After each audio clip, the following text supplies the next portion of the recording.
संदर्भात काल जयसिंगराव पवार साहेबांनी सुद्धा भाष्य केलेलं आहे आणि अशा व्यक्तींकडे लक्ष देता का अशी भोसरी टीका सुद्धा त्यांनी केलेली आहे. तुम्ही त्या कार्यक्रमाला होतात, त्यांच्याशी संवाद साधला, नेमका इतिहास काय सांग? नाही, कसं आहे, हा प्रश्न होता सुरत आणि सुरतचा खजिना छत्रपती शिवाजी महाराजांनी लुटला का नाही. दुर्दैवानं वस्तुस्थिती वेगळी असताना राज्याच्या उपमुख्यमंत्र्यांनी एक वेगळं विधान केलं आणि त्या विधानामध्ये त्यांनी असं ध्वनित केलं की अशा प्रकारचं लूट करण्याचं काम हे छत्रपतींनी केलेलं नव्हतं आणि चुकीचा इतिहास मांडण्याचं काम काँग्रेस पक्षाच्या वतीने केलं जातं. आता या संबंधीचं वास्तव चित्र मांडण्याचा अधिकार कोणाचा आहे की ज्यांचं आयुष्य इतिहास लिहिण्यामध्ये, इतिहासाचं संशोधन करण्याच्यासाठी, इतिहासाचा अभ्यास करण्याच्यासाठी आणि वास्तव इतिहास जनतेचं समोर मांडण्याचं काम ज्यांनी केलं अशांना हा अधिकार आहे. जयसिंगराव पवारांनी काल या संबंधीचं आपलं मत मांडलं आणि त्याच्यातून त्यांनी स्वच्छ असं सांगितलं की एकदा नाही दोनदा सुरतेवर स्वारी केलेली होती आणि तो स्वारी करण्याचा उद्देश वेगळा होता. त्या उद्देशामध्ये काय उद्देश आहे हे त्यांनी स्पष्ट केलं. दुसरी गोष्ट माझ्या वाचण्यामध्ये आलं, इंद्रजित सावंत इतिहासाच्या संबंधीचे एक अभ्यासक त्यांनी सुद्धा जयसिंगराव पवारांच्या मताला दुजोरा दिला. त्यामुळे साहजिकच अपेक्षा ही आहे की खोटा इतिहास हा जनतेच्या समोर मांडू नये, नव्या पिढीच्या समोर मांडू नये.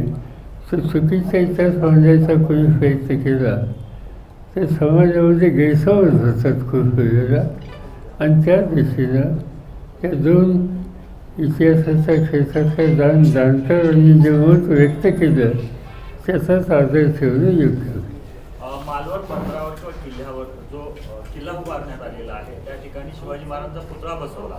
जयदीप आपटे यांनी हा किल्ला बनवला, पण त्यासाठी जे त्यांचं मार्गदर्शन केलं ते रघुवीरराजे आंग्रे त्यावेळेला होते. त्यांच्या मार्गदर्शनाखाली मी पुतळा बनवला असं ते म्हणतात. अनेक समित्यांवर जयदीप आपटे आहेत. रघुवीरराज काय नाव रघुवीरराजे आंग्रे आहेत आणि आता सुद्धा जी समिती गठीत केलेली आहे त्यातून त्याचा समावेश केलेला आहे. चुकीच्या माणसांचा समावेश केला जातो असं वाटतंय. मला काही फारसं याच्यामध्ये कविचित कोण आहे याची माहिती नाही आहे. पण एक गोष्ट खरी आहे की सिंधुदुर्गाचा तो मालवणचा ऐतिहासिक परिसर आणि तिथं उभा केला झालेला पुतळा, त्या पुतळ्याच्या संबंधीचं काम ज्यांच्यावर दिलं त्यांचा या क्षेत्राचा अनुभव हा अत्यंत मर्यादित होता असं दिसतंय. एवढं मोठं काम त्यांनी कधी केलेलं नाही असं दिसतंय. असं असताना त्यांच्यावर ही जबाबदारी टाकणं आणि त्यांनी जे एकंदर जे काही काम केलं त्याचा दर्जा हा बघितल्याच्या नंतर शेवटी असा अपघात घडेल अशी अवस्था त्या ठिकाणी निर्माण झाली. आज जे मुख्यमंत्री किंवा बाकीचे सरकारी सांगत आहेत की त्याचं कारण वाऱ्याचा वेग असा होता, हे त्यांनी कारण सांगितलं. आता स्पष्ट सांगायचं म्हणजे की अनेक ठिकाणी महाराष्ट्रात छत्रपतींचे पुतळे आहेत. मुंबईमध्ये इंडिया गेटच्या जवळ समुद्र किनारी हा पुतळा त्या ठिकाणी आहे की जो 1958 साली उभारला. त्याला काही झालं नाही. अशी उदाहरणं अनेक दिसतील. मुंबईमध्ये शिवाजी पार्कला शिवाजी महाराजांचा पुतळा आहे. शिवाजी पार्कच्या पुतळ्याच्या पाठीमागं समुद्र आहे, तिथेही वारा आहे, समोर मैदान आहे आणि त्यामुळं जे काही कारणं सांगितली जातात की योग्य असं दिसत नाही. याच्यातून स्वच्छ असं दिसतं आहे प्रायमा फेसी की ज्यांना काम दिलं त्यांना अनुभव नव्हता अशा प्रकारचं मोठं काम त्यांच्यावर देणं हे योग्य नव्हतं. आणि त्यासाठी शेवटी जे काही घडायचं ते घडलं. आणि महाराष्ट्रात नाही पण देशाच्या अनेक भागामध्ये शिवछत्रपतींच्या संबंधीचा असा असलेला सगळा घटक आज अस्वस्थ आहे, दुःखी आहे. साहेब, याच प्रकरणातील आरोपी असतील, बदलापूरचे आरोपी असतील, पुण्यामध्ये दिवसाडोळा हत्याकांड असेल, हे सगळं महाराष्ट्र आता बघते. गृहमंत्र्यांचा वचक महाराष्ट्रावर राहिला आहे की नाही? असं आहे की रोजची वर्तमानपत्र तुम्ही लोक जे प्रसिद्ध करतात ती जर हल्ली बघितली तर रोज 1, 2, 3 तरी केसेस अशा वाचायला मिळतात की ते स्त्रियांच्या अत्याचार, कुणाचा विनयभंग, दुर्दैवानं या सगळ्या गोष्टी दिवसेंदिवस महाराष्ट्रात वाढत आहेत. आणि राज्य शासन, विशेषतः गृह खातं यासाठी जी सक्तीची आणि कठोर कारवाई करून एक प्रकारचं लोकांच्यामध्ये आत्मविश्वास पैदा करायची जबाबदारी त्यांच्यावर आहे, त्याची पूर्तता केली जात नाही. हे कधी घडत नव्हतं महाराष्ट्रात, दुर्दैवानं घडते. बदलापूर घटनेमध्ये ज्या शाळेची CCTV फुटेज देखील साहेब त्या ठिकाणी डिलीट करण्यात आलेला आहे, तर नेमका उद्देश या ठिकाणी काय होता? जे मुख्य असं आहे की बदलापूर तिथे त्या 2 शिवरायांचा अत्याचार केला गेला. 2 गोष्टी त्याच्यामध्ये अत्याचार केला ते अत्यंत घृणास्पद संतापजनक बाब आहेत. पण दुसऱ्या बाजूनं नागरिकांना कळल्याच्या नंतर त्याची प्रतिक्रिया सामान्य नागरिकांच्याच होणं साहजिकच आहे. त्यासाठी त्या ठिकाणी हजारो लोक जमले आणि बदलापूर आणि त्या परिसरातल्या जनतेची जी प्रतिक्रिया होती, सरकारकडून काय सांगण्यात आलं, बाहेरनं माणसं आणण्यात आली. कुणा म्हणजे कोण कशाची बाहेरनं माणसं आणली. आणि दुसरी गोष्ट त्या ठिकाणी जे लोक एकत्र जमलेले होते त्या लोकांच्यापैकी अनेकांच्या खचले भरण्यात आले, कारण एवढ्या मोठ्या संख्येनं तुम्ही रस्ता अडवला म्हणून. म्हणजे लोकांच्यात आलेली चीड व्यक्त होणं ही सुद्धा लोकशाहीच्या चौकशीत बसून होत असेल तर ते काही चुकीचं नाही. पण त्यासाठी तुम्ही अस्वस्थ असलेल्या लोकांच्या खचले भरता, ही गोष्ट निंदनीय आहे आणि ते काही घडलं हे काही चांगलं नाही. पण या सगळ्या राजकोट प्रकरण असू दे किंवा बदलापूर प्रकरण असू दे, विरोधक याचं राजकारण करतात असा आरोप आहे तो. याचंच राजकारण काय असं आहे की काही हजार लोक जमले, त्यांनी त्यांची रिॲक्शन प्रतिक्रिया व्यक्त केली आणि त्यांच्या खचले भरल्याच्या नंतर शक्यतो खचले भरणं टाळा असं सांगणं ह्याच्यात काही राजकारण नाही. तिथे काही लोक आम्ही कोणी जमा केलेले नव्हते. बदलापूरच्या स्थानिक जनतेचीही प्रतिक्रिया होती आणि इथं राजकारण आणण्याचं काही कारण नाही. आता हा मालवणचा जो प्रसंग आहे, शिवछत्रपतींचा पुतळा इथं जो पडला, तिथंसुद्धा राजकारण आणलं असं बोललं जातं. राजकारण कसं, तिथं लोकांची रिॲक्शन होणारच. शिवाजी महाराजांच्या प्रतिमेची अशी स्थिती होणं याचा अर्थ महाराष्ट्रात लोक रिॲक्ट झाले तर आश्चर्य वाटायचं कारण नाही. आणि त्यामुळे इथं राजकारण अजिबात कोणाचं नाही. गडकरींनी एका कार्यक्रमात असं म्हटलेलं आहे की समुद्राच्या काठावर रस्ते बांधताना स्टेनलेस स्टीलचा वापर करावा, अशा प्रकारचा मी आग्रह अनेक वेळेला धरलेला आहे. जर पुतळा बनवत असताना लोखंडाऐवजी स्टेनलेस स्टील बनवला असता तर पडला नसता. गडकरींना हे कळतं तर मग बाकीच्यांना ते का कळत नाही? अशा प्रकारचं आता केंद्र सरकारमध्ये जे काही मनसे आहेत त्याच्यात गडकरी एक मनसे आहे. माझा स्वतःचा अनेक वर्षाचा अनुभव आहे. एखादं काम ते घेतलं तर ते बारकाईनं काम करतात. त्या कामामध्ये ते स्वतःला गुंतून घेतात आणि कामाचा दर्जा चांगला राहील याची काळजी घेतात. आज देशामध्ये अनेक ठिकाणचे रस्ते आता म्हणजे पुणे कोल्हापूर रस्ता न सांगलेलं किंवा कोल्हापूर ते बेळगाव रस्ता हे न सांगितलेलं बरं, नाही तर बाकीच्या सगळ्या ठिकाणी दिवसेंदिवस रस्ते सुधारत आहेत आणि त्या सुधारणेमध्ये गडकरींचं योगदान आहे हे आम्ही पार्लमेंटमध्ये सुद्धा सांगतो. इथं काही राजकारण आणण्याचं काही कारण नाही. आणि त्यामुळे त्यांनी मत व्यक्त केलं असेल तर जाणकाराचा सल्ला घेऊन त्यांनी मत व्यक्त केलं असेल असं मला वाटतं. साहेब, राज्यामध्ये मुख्यमंत्री माझी लाडकी योजना लाडकी बहीण योजना आलेली आहे. मात्र यावरूनच आता सत्ताधारी पक्षांमध्ये श्रेयवाद पाहायला मिळतोय. एकीकडे मुख्यमंत्री म्हणतायत की माझ्यामुळे योजना आली, दुसरीकडे फडणवीस म्हणतायत माझ्यामुळे आली. तर काल अजितदादांची बोर्ड लागले, त्यामध्ये अजितदादांची लाडकी बहीण अशा पद्धतीचा उल्लेख त्यामध्ये पाहायला मिळाला. कुठेतरी सत्ताधारी पक्षांमध्ये वाद सुरू झाला आहे असा श्रेय घेण्यावरून असं वाटतं. चांगली गोष्ट आहे ना. असं की आणखी 2 महिन्यांनी आम्हाला लोकांच्या समोर जायचं आहे. आम्ही एका विचाराने जाणार, आम्ही वेगवेगळ्या पक्षाचे सहकारी असलो तरी एका विचाराने जाणार आणि हे बाकीचे लाडके या पद्धतीनं जातात ही चांगली गोष्ट आहे. भाजपमध्ये 24 जे पदाधिकारी आहेत, नेते आहेत, ते अस्वस्थ आहेत. 4 ते 5 सोडून जाण्याच्या तयारीत आहेत असं स्वतः बावनकुळे म्हणतात. आणि सर्व तुतारी घेण्याच्या ह्याच्यात आहे.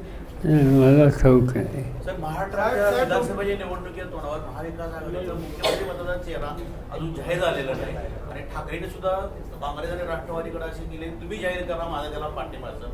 कुठं घोडा आणले मुख्यमंत्री पदाच्या चेहऱ्याच्या निवडणुकीला सामोरं जातात? अजिबात आलेले नाही. त्याचा आत्ता विचार करायचं काही कारण नाही. अनेक वेळेला असं घडलं की नेतृत्व कोणी करायचं ही निवडणूक झाल्याच्या नंतर, संख्या असल्याच्या नंतर निर्णय घ्यायचा असतो. आज कशाचा काही पत्ता नाही. अजून बहुमत आहे, बहुमत मिळेल असं वातावरण आहे, त्याच्याबद्दल शंका नाही. पण त्यासाठी आत्ताच काही मांडणी करण्याची आवश्यकता नाही आहे. यापूर्वीचं एक तुम्हाला उदाहरण सांगतो की 1977 साली आणीबाणीच्या नंतर निवडणूक झाली. त्या निवडणुकीला कुणालाही पुढे केलेलं नव्हतं. जयप्रकाश नारायणांनी अनाऊन्स केलं की आणीबाणीला विरोध करण्यासाठी सगळ्यांनी एकत्र यावं. एकत्र आणि निवडणुका झाल्या. निवडणूक झाल्यावर मोरारजी देसाई यांचं नाव जाहीर केलं. निवडणुकीत मतं मागताना मोरारजीबाईंचं नाव कधीही जाहीर केलेलं नव्हतं आणि त्यामुळे आत्ताच नाव जाहीर केलं पाहिजे या आग्रह करण्यात काही आवश्यकता नाही आहे. आम्ही नक्की एकत्र बसू. एका विचारानं लोकांचा पाठिंबा मिळाल्याच्यानंतर सरकार या राज्यात आणि देशात देऊ. साहेब, राज्यामध्ये भ्रष्टाचार मोठ्या प्रमाणात वाढलेला आहे. पुण्यामध्ये काही अधिकारी पैसे घेताना देखील सापडल्याचं पाहायला मिळते. त्याचे व्हिडिओ देखील समाज माध्यमांमध्ये व्हायरल होताना दिसतात.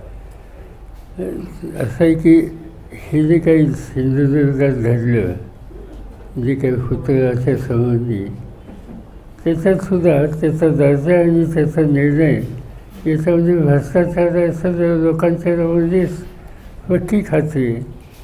आज अनेक ठिकाणी सत्तेचा गैरवापर आणि भ्रष्टाचाराचा पुरस्कार हे सूत्र सध्याच्या सरकारचं झालेलं आहे आणि ही अवस्था चिंताजनक आहे.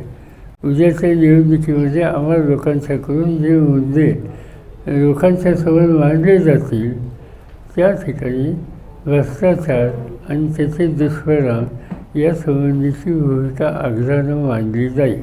सर, RSSने जातीगत जनगणनेचं म्हणजे करावी असं सुचवलेलं आहे. म्हणजे पूर्वी RSS किंवा भाजप जातीगत जनगणनेला विरोध करत होता, तर त्याच्यावर त्यांची भूमिका बदललेली आहे. आणि दुसरा प्रश्न, आता ज्या होऊ घातलेल्या राज्याच्या इलेक्शन आहेत त्याच्यानंतर जी परिस्थिती निर्माण होईल त्याचा केंद्राच्या स्थिरतेवरती अस्थिरतेवरती काय परिणाम होईल, काय वाटतं?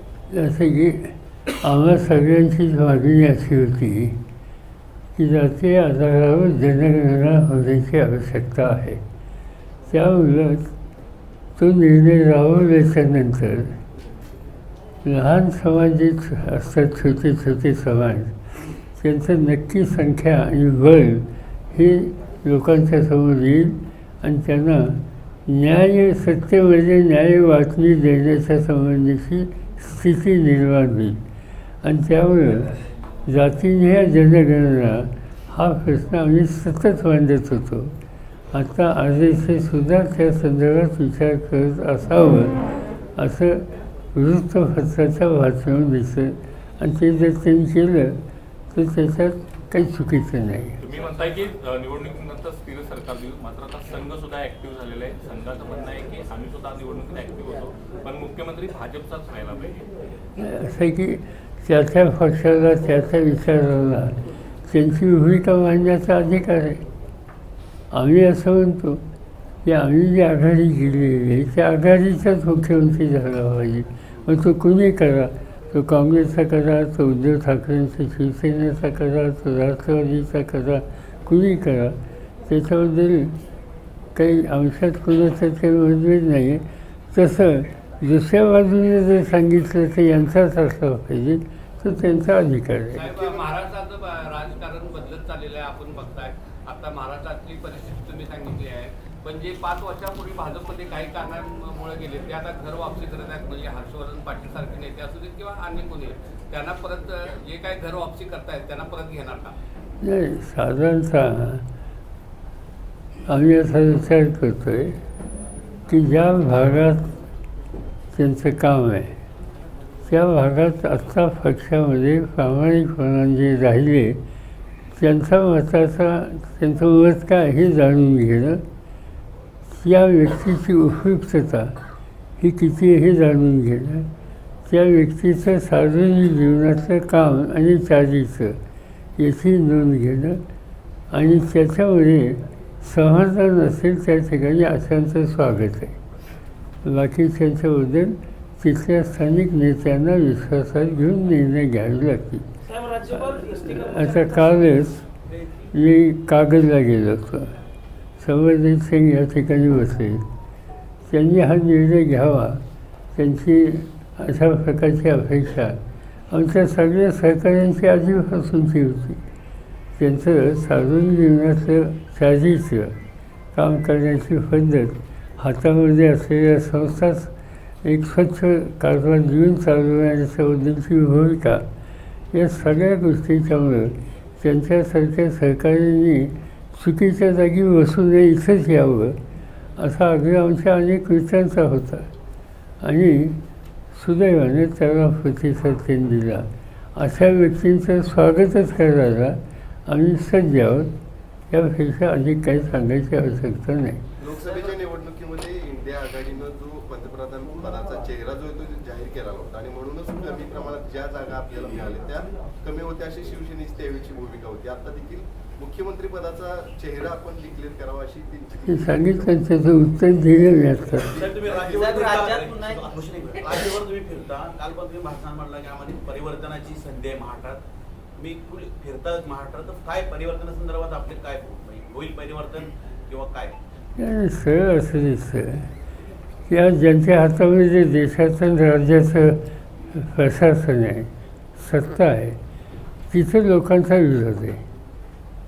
आता लोकसभेच्या निवडणुकीमध्ये सातत्यानं प्रधानमंत्री सांगत होते 400 पार, तर 400 पार हे घडलं नाही.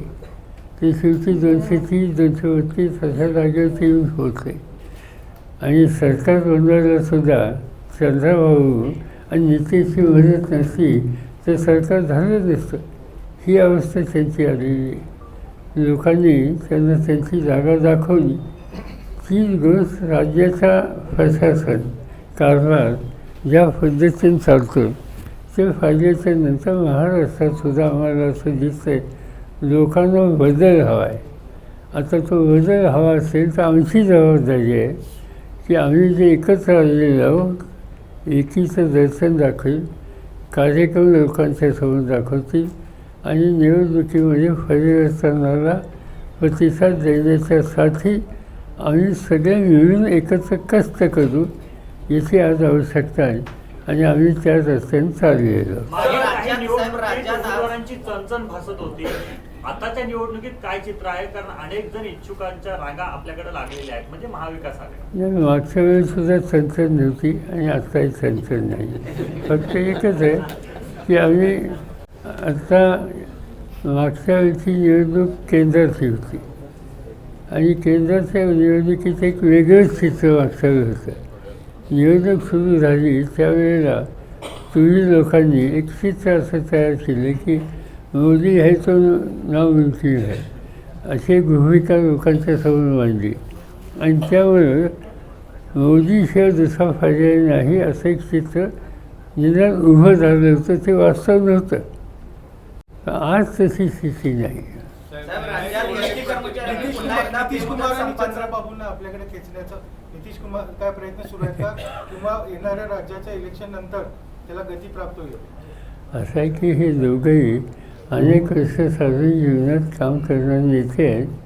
त्यामुळे त्यांना खेचणं वगैरे हे काही शक्य नाही. हा निर्णय त्यांना घ्यायचा आहे. आणि आत्तापर्यंत अनेक प्रश्नावर आपला स्वतंत्र वृद्धीचा निर्णय घेण्याची पद्धत या दोघांनी दाखवलेली आहे. बघूया आता पुढे काय होतं. साहेब, राज्यात एसटी कर्मचाऱ्यांनी पुन्हा एकदा संपाचा हत्यार उपासलेला आहे. एसटी कर्मचाऱ्यांनी बेमुदत संप त्यांनी सुरू केलेला आहे. सरकारबरोबर बैठक देखील झाली पण ती निष्फळ ठरलेली आहे आणि ते संपावर ठाम दिसत आहेत विलिनीकरण आणि अन्य मागण्यासाठी जे सरकारनं त्यांना आश्वासन दिलं होतं. असं की आता आज सकाळीच माझ्या वाचनात आलं की मुख्यमंत्र्यांनी आज बैठक बोलवली आहे. त्या बैठकीतनं हे काही मार्ग निघाला तर आनंद आहे.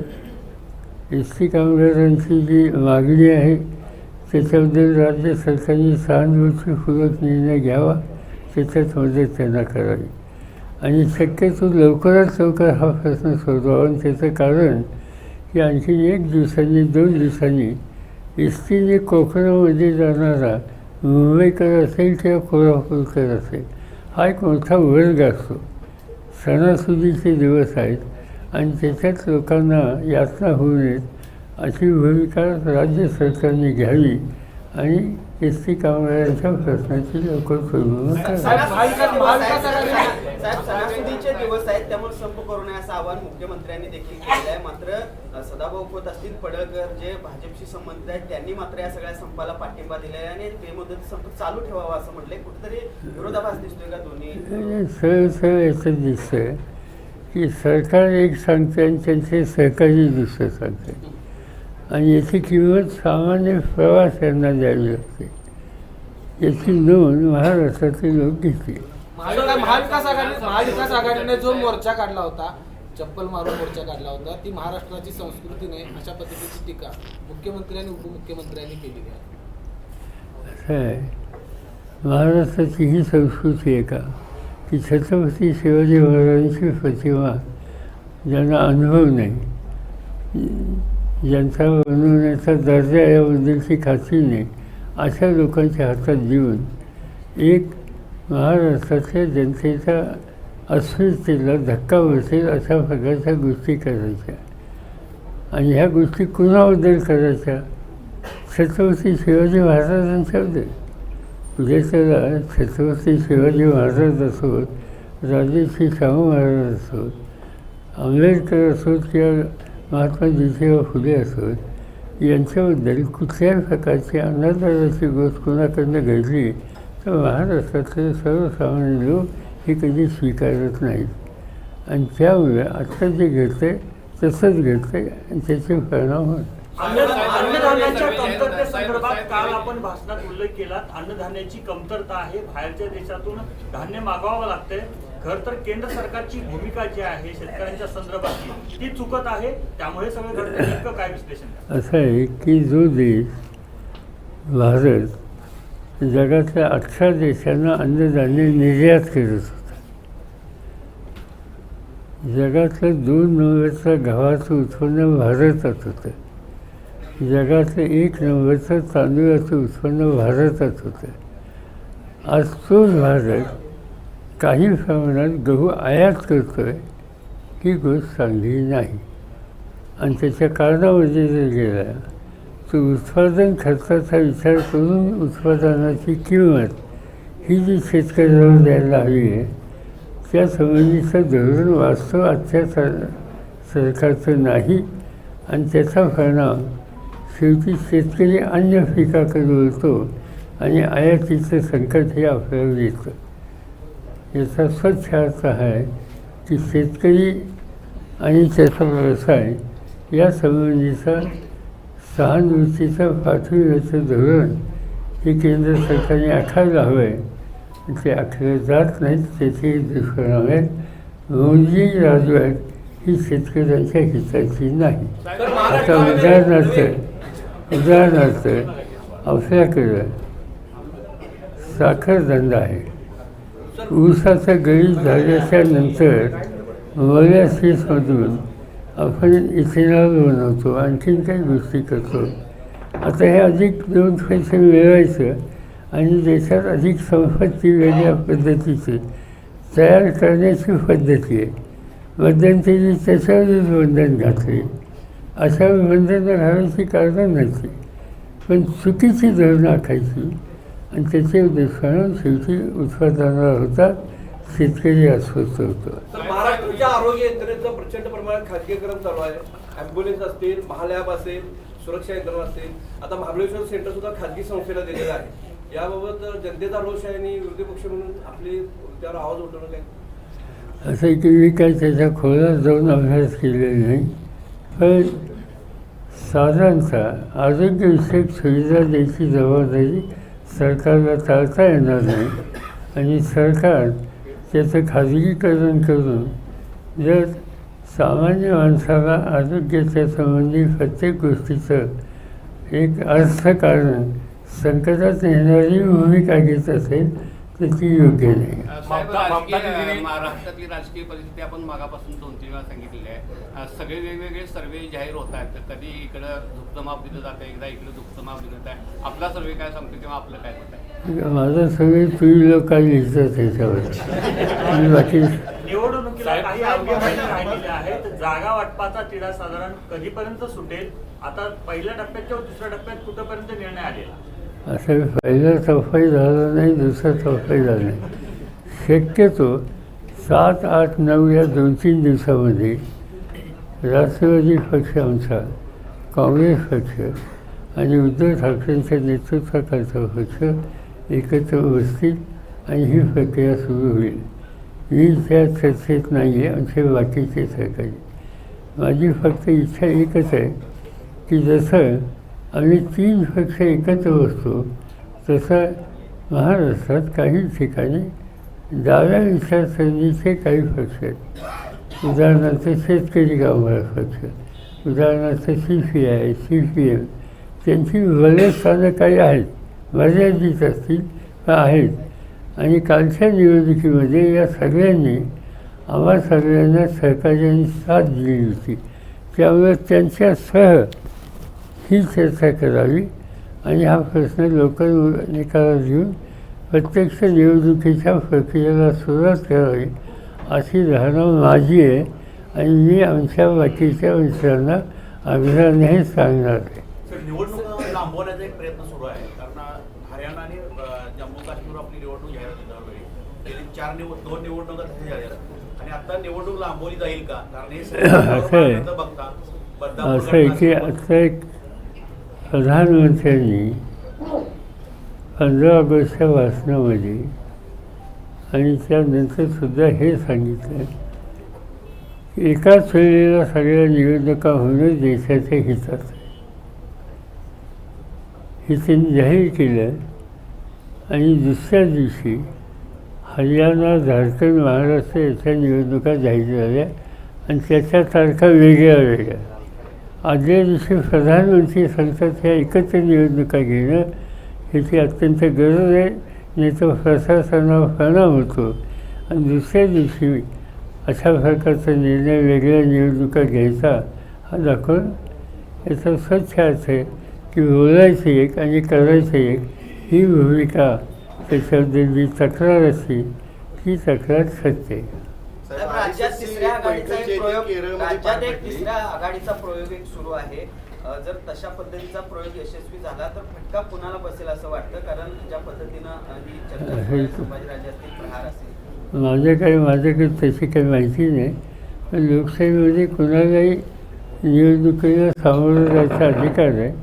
पण ते एकत्र जा किंवा व्यक्तिगत जा त्याच्यासंबंधी आपण भाष्य करायचं कारण नाही. ममता दीदींनी त्यांच्या राज्यामध्ये एक महिला सुरक्षेबाबत कडक असा कायदा केलेला आहे. महाराष्ट्राचं मात्र शक्ती विधेयक अद्यापही पडू नये असं ममता दीदीचं काल त्यांच्या विधानसभेमध्ये तो कायदा मंजूर झाला.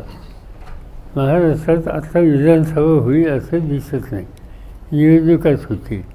आणि त्याच्यानंतर हा एक विषय निवडणुकीच्या वेळेला लोकांच्या समोर मांडावा अशी इच्छा आमच्या अनेक सहकाऱ्यांची आहे. आणि जो काही निवडणुकीचा आमचा कार्यक्रम लोकांच्या समोर एकत्रित आम्ही मांडू, त्याच्यामध्ये पश्चिम बंगालच्या मुख्यमंत्र्यांनी जो निर्णय घेतला, एका विशिष्ट काळामध्ये महिलांच्यावर अत्याचार होणाऱ्या आणि करणाऱ्या घटकांच्यावर कारवाई केली जाईल, तशा प्रकारच्या गोष्टीचा विचार महाराष्ट्रात सुद्धा करावा, आमच्या जाहीरनाम्यात करावा अशी सूचना माझ्याकडनं केली जाईल. केरळमध्ये RSSची बैठक पार पडली. यामध्ये खरं तर अनेक विषयांवर चर्चा झाली, यामध्ये राम मंदिराचा मुद्दा जो आहे या निवडणुकीमध्ये चालला नाही अशा पद्धतीची माहिती आहे. आता वर्षानुवर्ष भाजप जे कमंडलचं राजकारण करत आलेलं आहे, ते आता मंडलचा मुद्दा घेऊन पुढे जाणार आहे असं वाटतं. असं आहे की लोकांच्या भावनेच्या प्रश्नावर हात घालून मूलभूत प्रश्नापासून लोकांना बाजूला नेणं ही एक खायचीच आहे RSS किंवा BJP या सगळ्या लोकांची. राम मंदिराच्या प्रश्नावरून त्यांना वाटत होतं की काहीतरी वेगळं चित्र देशात दिसतं, पण तसं काही दिसलं नाही. म्हणजे अयोध्येची सीटसुद्धा भाजपाची येऊ शकली नाही. याचा अर्थ की तुम्ही जातीय किंवा धर्मीय या भावनाला उत्तेजन देऊन तुम्ही निवडणुकीचे विषय बनवत असाल तर या देशातला माणूस आम्हाला राजकारण्यांच्यापेक्षा शहाणा आहे आणि तो चुकीच्या रस्त्यावर लोकांना जाऊन देत नाही. आणि त्याचं उत्तम उदाहरण आपल्याला अयोध्येचं आहे. निवडणुकीच्या पार्श्वभूमीवर राज्य सरकारनं तिजोरीचे दरवाजे बाजूला काढून ठेवलेले आहेत, अशा पद्धतीचं काल वक्तव्य जयंत पाटील साहेबांनी केलं. साधारणतः महाराष्ट्र लाडकी बहीण योजनेचं भविष्य आणि या अन्य सगळ्या योजनांचे पैसे म्हणजे कृषी विभागाचे 1881 कोटी रुपये, आरोग्य विभागाचे 881 कोटी रुपये वर गेले. आज कृषी विभागाच्या योजनेच्या लाभार्थ्यांना निधी मिळालेला नाही. म्हणजे आज असं आहे की या राज्यामध्ये अनेक धोरणं पूर्वीच्या सरकारने नंतरच्या सरकारने आखली, त्याच्यासाठी बजेटमध्ये तरतूद केली आणि त्याची अंमलबजावणी करण्याची प्रक्रिया चालू होती. आता राज्य सरकार आर्थिक अडचणीत आलेली दिसते, कारण त्या ज्या जुन्या योजना होत्या त्या योजना थांबवून त्याचे पैसे अन्य ठिकाणी डायव्हर्ट केले जात आहेत अशी तक्रार ऐकायला मिळते. आम्ही खोलामध्ये त्याचं जातो आहे आणि त्याच्यातून काही योजना आणि त्याचा निधी हा थांबवला आहे आणि डायव्हर्ट केला आहे असं प्राथमिक दिसतंय आणि हे काही चांगले लक्षण नाही. राज्याच्या विधानसभा निवडणुका नोव्हेंबर महिन्यात होतील असं एक वक्तव्य काल मुख्यमंत्र्यांनी केलेलं आहे. आपल्याला काय वाटतं, तशी तयारी दिसते का निवडणूक आयोगाची किंवा काय? असं आहे की साधारणतः आपल्या विधानसभेची मुदत कधी संपते ह्याच्याकडे लक्ष द्यावं लागेल.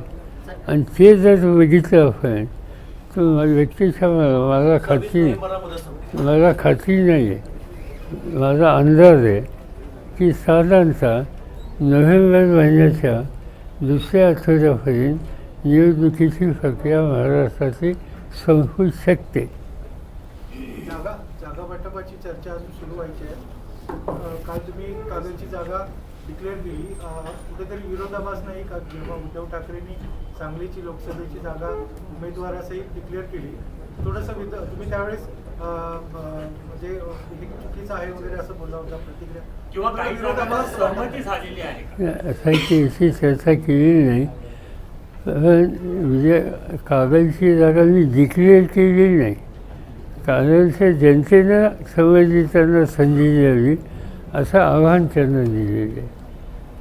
आता संबंधितांना संधी द्यावी हे सांगणं याचा अर्थ राष्ट्रवादीचे किंवा काँग्रेसचे ते अधिकृत उमेदवार आहे किंवा आमच्या आघाडीचे आहेत असं मी त्या ठिकाणी जाहीर केलेलं नाही. पण लोकांचा चेहरा बघून मला समज, मी जेव्हा सभेत भाषणाला उभं राहतो समोरच्या लोकांचा चेहरा, त्यांचे डोळे हे मला काही सांगतात. आता मी थोडं आहे निवडणुकीच्या राजकारणात थोडं आणि त्यामुळे अनुभव आहे.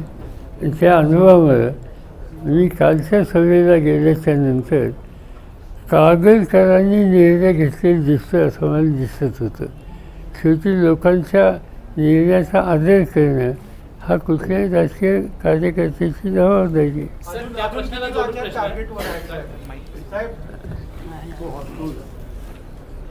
साहेब हां अजून किती लाचार तुमच्या टार्गेटवर अजून किती लाचार तुमच्या टार्गेटवरती आहे? काल तुम्ही लाचारीचा उल्लेख केला कागदाच्या सभेत. ठीक अजून किती टार्गेट आहेत तुमच्या पुढे आणि बघूया असं आहे. अजून थोडा अवकाश आहे. साहेब निवडणूक आता जवळ जरी आल्या असल्या येत आहेत जवळ फास्ट होईल पण अजूनही आमदार अपात्रतेचं आमदार अपात्राचं प्रकरण आपण ते आता येत्या जमा होणार काय होणार पुढे कारण आता निवडणुका पण लागतात. कोणतं प्रकरण? आमदार सुप्रीम कोर्टात केस आहे आज सुनावणी देखील त्या आज सुनावणी आहे सुप्रीम कोर्टात आमदार अपात्र प्रकरण. हे आज आहे का 21? घेतील का नाही बघा मला मी काही फॉलो केलेली नाही ती केस. आमचे दुसरे सहकारी करत आहेत पण काहीतरी या आठवड्यात आहे असं वाचण्यात आलं होतं. सर मालवणच्या त्या आपटे प्रकरणामध्ये संजय राऊतांनी वक्तव्य केलेलं होतं की आपटे हा वर्षा बंगल्यातच आहे का याचा शोध घ्यावा लागेल. त्याला उत्तर देताना मुख्यमंत्री असं म्हणतायत की त्यांना शोध घ्यायचा असेल तर त्यांनी वर्षा बंगल्यावर त्यांना पाठवून द्या. अशा पद्धतीची भाषा मुख्यमंत्र्यांना शोभते का किंवा त्यांचं हे वक्तव्य योग्य वाटतं का? असं आहे की वक्तव्य हे माझ्या दृष्टीने काही फार चर्चा करायचं कारण नाही. मुद्दा हा आहे की लोक अस्वस्थ आहेत. सिंधुदुर्गात किंवा मालवणमध्ये छत्रपतींच्या पुतळ्याच्याबद्दल काय घडलं आणि त्याची जबाबदारी ज्यांच्यावर आहे त्यांना लुकआउट नोटीस द्यावी लागली. त्यांचा शोध घ्यावा अशी नोटीस सरकारला द्यावी लागली. याचा अर्थ ते फरार आहे. आता जी व्यक्ती अशा प्रकारच्या चुकीच्या गोष्टीला जबाबदार आहे आणि यंत्रणा त्यांच्या मागे असताना ती फरार आहे याचा अर्थ त्या संबंधीची अस्वस्थता संजय राऊत असो किंवा आणखी कुणी शिवफेरीने केली तर त्याच्यात काही चुकीचं नाही आहे आणि मुख्यमंत्र्यांनी त्याच्यावर भाष्य करायचं का नाही हा त्यांचा विचार आहे. पण मुख्यमंत्री म्हणून प्रशासक म्हणून असं चुकीचं काम करणाऱ्या लोकांच्या संबंधी कारवाई करण्याची जबाबदारी त्यांना टाळता येणार नाही. त्यामुळे त्यांनी बाकीचं काही भाष्य करू नये.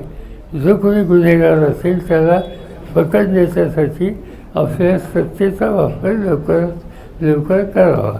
विशाळगडावरच्या त्या सगळ्या घटनेला 14 जुलैला घडली होती. त्याला आता 2 महिने होत आले. त्याच्यातील आरोपी अद्याप पोलिसांना सापडत नाही आहेत. 2 महिने होत आहेत. असं साधारणतः हेच लोकांच्यात अस्वस्थता ही आहे की सध्याचं जे सरकार आहे ते गुन्हेगारांच्या संबंधी शोध घेणं आणि लोकांचा विश्वास वाढवणं ही आपली जबाबदारी ते टाळत आहेत. सर एक प्रश्न शेवटचा मुंबईच्या आंदोलनामध्ये आपण आणि कोल्हापूरचे शाहू महाराज एक हातात हात घालून राज्याला एक वेगळा संदेश देण्याचा प्रयत्न केला. तसंच राजेसंदर्भात पण आपण उल्लेख केला की राजे चुकीच्या ठिकाणी होते आता योग्य ठिकाणी आले तर कोल्हापूरचे 2 राजे एक महाराष्ट्राचा चेहरा होऊ शकतात का आपल्याकडून? असं आहे कुणी आहे म्हणजे कोल्हापूरचे राजे असोत किंवा अन्य ठिकाणचे राजे असोत शेवटी जनतेच्या अंतःकरणामध्ये ज्याला मान्यता आहे त्याचा सन्मान जनता करत असते. आता लोकसभेची कालची निवडणूक जी झाली त्यावेळेला कोल्हापूरच्या जनतेनं लोकांच्या मनात जे होतं ते शाहूराजांना विजय करून दिला. कालच्या कागलच्या सभेत बसलेल्या लोकांच्या चेहरे बघून त्यांच्या मनात काय हेच याचा अंदाज मला आला. मला असं वाटतं की थोड्या दिवसांनी बघूया काय होतं. तसाच अंदाज 2 महिन्यांनी दिसेल का? ते थोड्या दिवसांनी बघूया. निवडणुका जसजशा जवळ येत आहेत निवडणुका जसजशा जवळ येत आहेत तसतशा आपल्यावर खालच्या पातळीवर टीका होताना दिसते. प्रकाश आंबेडकरांनी अगदीच खालच्या पातळीवर 2 दिवसापूर्वी तुमच्यावर टीका केली. त्याचबरोबर नारायण राणेंनी देखील तुमच्या टीका करताना आग लावे आहे, शरद पवार आग लावे आहेत अशा पद्धतीचा एक शब्द वापरला. कसं बघता या वक्तव्याकडे? ज्या तुम्हीच कसं बघता सांगा. सिंधुदुर्गातला काय विषय झाला, तिथं शिवछत्रपतींचा पुतळा कोलार झाला, त्या ठिकाणी लोकांच्या प्रतिक्रिया काय होत्या तुम्ही सांगता. मी तिथे गेलोच नाही. मी फक्त अस्वस्थता त्या संबंधीची व्यक्त केली आणि नुसती अस्वस्थता व्यक्त केल्याच्या नंतर एवढ्या झिंजण्या आमच्या मित्रांना येत आहेत याचा अर्थ ते किती अस्वस्थ ते दिसत आहे. असं आहे ते कार्यक्रम करेक्ट करायचा जबाबदारी आमचे अध्यक्ष जयंत पाटील यांच्याकडे. महामार्गावर अजूनही निर्णय नाही आहे. महाविकास आघाडीने अनेक आंदोलन केली तरी देखील हा प्रकल्प लादला जातोय. नाही शक्ती मी थोडी बहुत माहिती त्याची घेतली. मी मुख्यमंत्र्यांची त्या प्रश्नावर बसणार आहे, पण प्रायमाफेशी मला असं वाटतं की या महामार्गाची काही आवश्यकता नाही. आज बाकीचे जे रस्ते आहेत ते रस्ते आधी चांगले करूया. पुण्याला इथं जायचं किंवा इथून वेगावला जायचं त्याला काही तास लागतात. ती स्थिती बदलायची असेल तर हे रस्ते जे आहेत प्रचलित ते उत्तम करूया, नंतर नवीन प्रकल्प हातात घ्यायचे तर नाही त्याचा विचार करता येईल. आज त्याची आवश्यकता नाही. चिन्ह आहे लोकसभा निवडणुकीमध्ये समान चिन्ह दुसरं असल्यामुळे काही फटका बसला तो आम्हाला कळतात याचा. चिन्ह पिंपाणी होतं ना, साताऱ्याला आपला फटका बसला. सातारा पिंपाणी रद्द केलं. तोतारी सारखं चिन्ह होतं ते रद्द केलं. असं आहे की जो निर्णय झाला तो महाराष्ट्राचा निवडणूक आयोग आहे त्यांचा झाला. महाराष्ट्राच्या निवडणूक आयोगाच्या अंडर महानगरपालिका, नगरपालिका, जिल्हा परिषद, पंचायत समिती, ग्रामपंचायत हे त्यांच्या कार्यक्षेत्रात येतं. विधानसभा लोकसभा येत नाही, ते केंद्राच्या निवडणूक आयोगाच्या अंडर येतं. त्यामुळे हा तुतारीचा जो प्रश्न आहे तो अजूनही आमचा सुप्रीम कोर्टात आहे आणि त्याचा काय निकाल लागेल कधी त्याची आम्ही वाढवतो. भाजपचे काही नेते अजितदादांबद्दल आता उघडपणे विरोधात बोलायला सुरुवात केली आहे. अजितदादांना सोबत घेतलं म्हणून आमचं नुकसान झालेलं आहे. राष्ट्रवादीचे जे अजितदादांच्या सोबत नेते आलेले आहेत ते आमच्या सोबत बसलो तर आम्हाला उलट्या होतात अशा पद्धतीची भाषा त्यांच्याकडून केली जाते. कुठेतरी अजितदादांना आता महायुतीच्या बाहेर काढण्याचा दिसतोय का? असा एक तो त्यांचा अंतर्गत प्रश्न आहे. याच्यात आम्हा लोकांचा कवडीचाही संबंध नाही आणि त्यामुळे ते एकमेकाच्या संबंधी काय बोलत आहेत त्यांचं त्यांना लखवा. आम्ही काही त्या भानगडीत पडणार. जवळपास 4 दिवसाच्या दौऱ्यावरती तुम्ही आहे कोल्हापूरच्या. गेल्या अनेक वर्षांमध्ये आपल्याला 4 दिवस कोल्हापूरमध्ये एकसारखं पाहण्यात आलेलं नाही. मात्र आता विशेष लक्ष कोल्हापूरमध्ये तुमचं पाहायला मिळते. कालच तुम्ही कागलमध्ये देखील जाऊन त्यांची उमेदवारी जवळपास जाहीर देखील केलेली. अशाच पद्धतीनं कोल्हापुरातल्या अनेक जागा लढवण्यासंदर्भात राष्ट्रवादी म्हणून तुमचा आता काही विशेष प्रयत्न असणार आहे का? 4 दिवसाचा हा विशेष मांडला जातो. मला जर संधी मिळाली तर महाराष्ट्रात काही गावं असेल की तिथे मी अगत्याने जाऊ इच्छितो. त्याच्यात कोल्हापूर आहे. हवा चांगली आहे, पांढरा रसा तांबडा रसा चांगला दिसतो.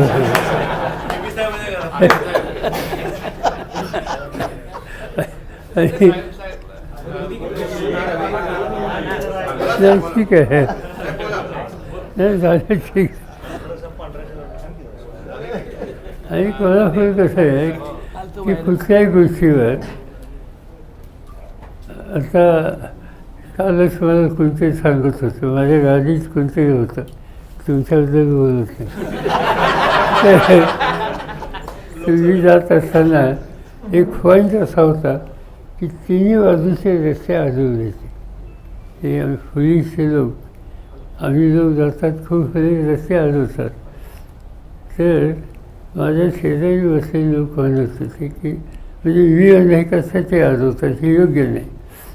तर आमच्या शेजारच्या सरकारने सांगितलं नाही, ही पद्धत आहे, ट्रॅफिक कंट्रोल करण्याच्यासाठी त्यांनी केलेला हा निकाल आहे आणि लोकांना काही आवडत नाही. कोल्हापूरच्या लोकांना कौतुक वाटतं.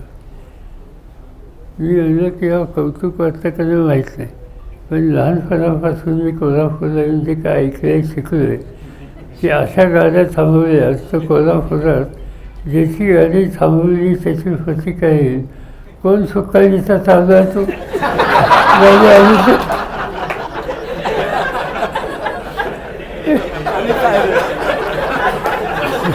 तर सभा झाली. जरा सगळ्यांना विनंती आहे